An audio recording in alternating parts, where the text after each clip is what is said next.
Well, let me start welcoming the gentlemen of the press and to update you on where my certificate is and the challenges that I'm facing not getting my certificate of return.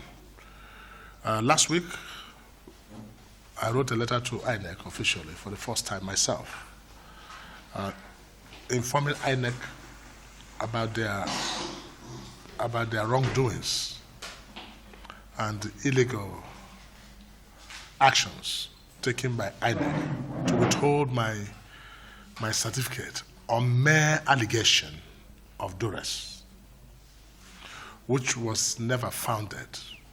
Neither was there any committee set up to investigate the matter. So INEC on their own believed the reports by the returning officer without investigating the authenticity of such allegation. So there was no issue of fair hearing at all to have asked me whether I actually committed the offense that the person alleged. But what is important here is that INEC doesn't have the power to withhold the certificate of return, having declared a result, because both the certificate of return and the declaration is just one subject matter.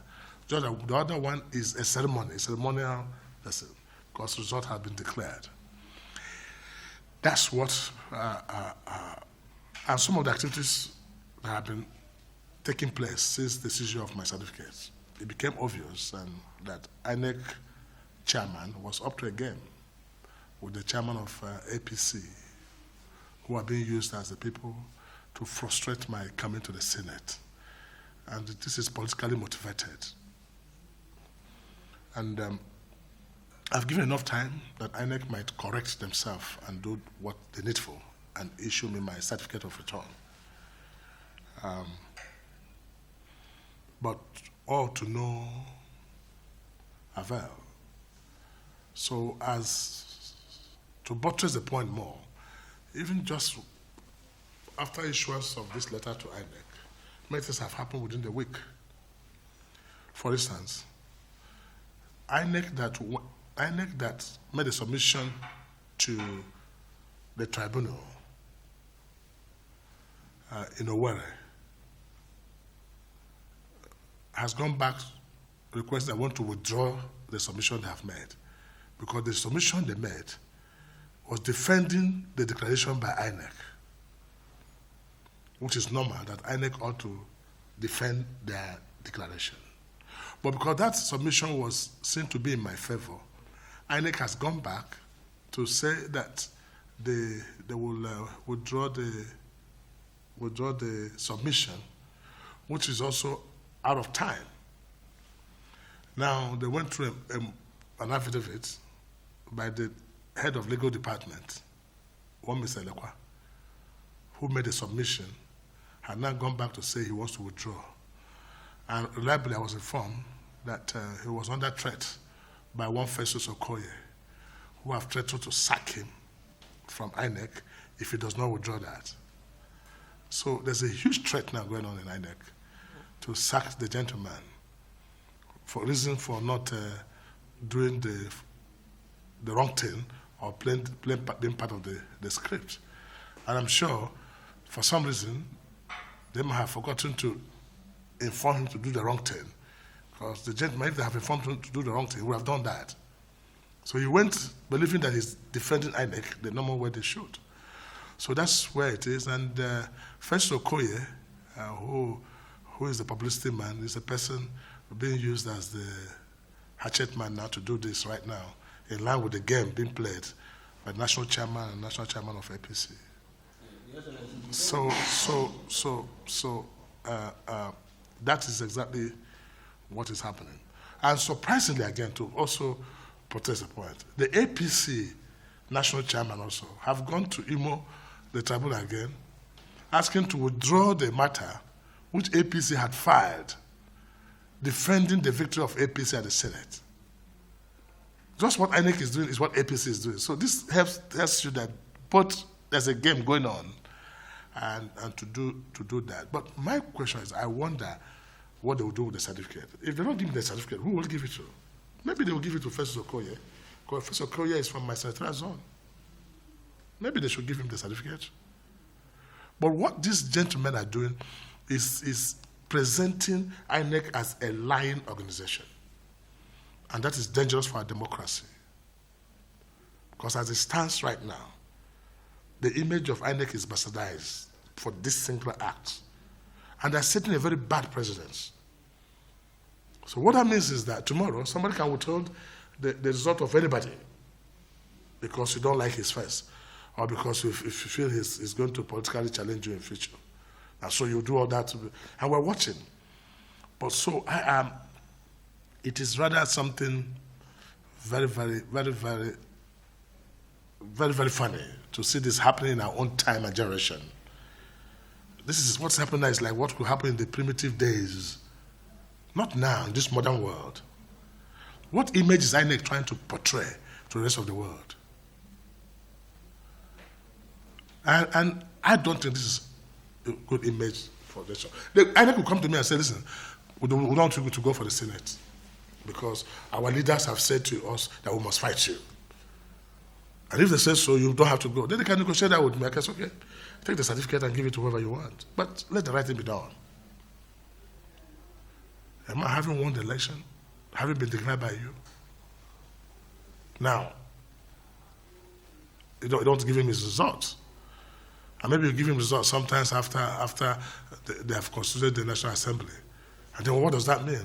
And by so doing, you are depriving the entire people of Imo West the opportunity to be represented. So, and this whole attack is on Imo State, not anywhere else. A similar thing is taking place in Okigwe, where a candidate took a fake last 4 years result sheet to declare himself. And the person who declared the result ran away to Canada. As it stands now, Okigwe Senatorial Zone, Imo North, does not have a senator. Imo West does not have a senator. Only one senator now represents the whole of Imo State because of this illegal and corruptive act that is coming up from INEC and the national edition of my party. Now,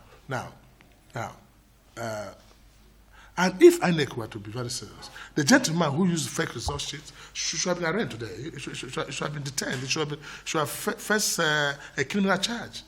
How would INEC allow someone to use a fake result sheet of 4 years ago to declare himself?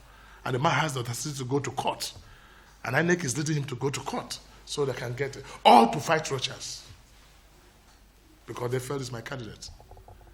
How would INEC allow a professor of mathematics, their returning officer, to announce a result of a governorship election that took place that they know was with a lot of abnormalities, but knowing too well that the person never met up to 25% of the two-thirds of the number of local government, INEC still went ahead and announced such results in this country. And a professor of mathematics cannot differentiate what is called two-thirds. If he's in a civilized country, that man should be somewhere in jail by now. Because we are fighting on the fundamental constitution, not the electoral act. And INEC is comfortable announcing such a result and issue certificate of return. And my own that I have won, I'm not issuing certificate of return. So it's very glaring that they're up to something in this. And I'm beginning to get some signs of using the anti-graft agencies to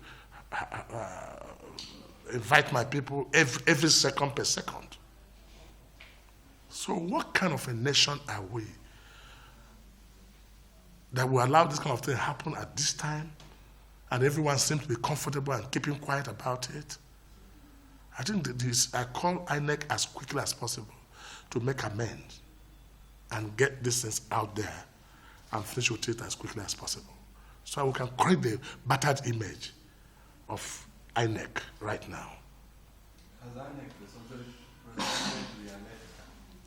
They have not responded. Any time you write to INEC, they have not responded to my letter. They have said nothing to me. And I wrote that letter in my capacity as the governor of a state who contested for Senate. And INEC cannot ignore my letter. So INEC, I demand explanation from INEC as to why they withheld it. And they said the matter is in court. So who went to court? I took INEC to court, matter between me and INEC, to give me my certificate, which is the normal thing. But INEC now has also connived with other parties, the PDP, and also the ABGA, to be a joiner. Even today, they also say somebody else wants to join. So every day, somebody keeps joining just to delay the matter. So there's complete high-level conspiracy to fight Rochas. But I assure them they will fail. But why the conspiracy? I don't know. Maybe my assumption of what is unfounded. It's politically motivated, definitely. It's definitely politically motivated. If not, why do this? Why do this? All in Imo State. The story started by when they imposed the candidates in Imo State. When they imposed Hope Uzodimma, who came 2 weeks to our primaries, and they want to give him ticket at all costs, leaving the people who founded the party, who won the primaries. One Gula came and ran away with such shit. They upheld it. But men who support evil will have evil on their way one day.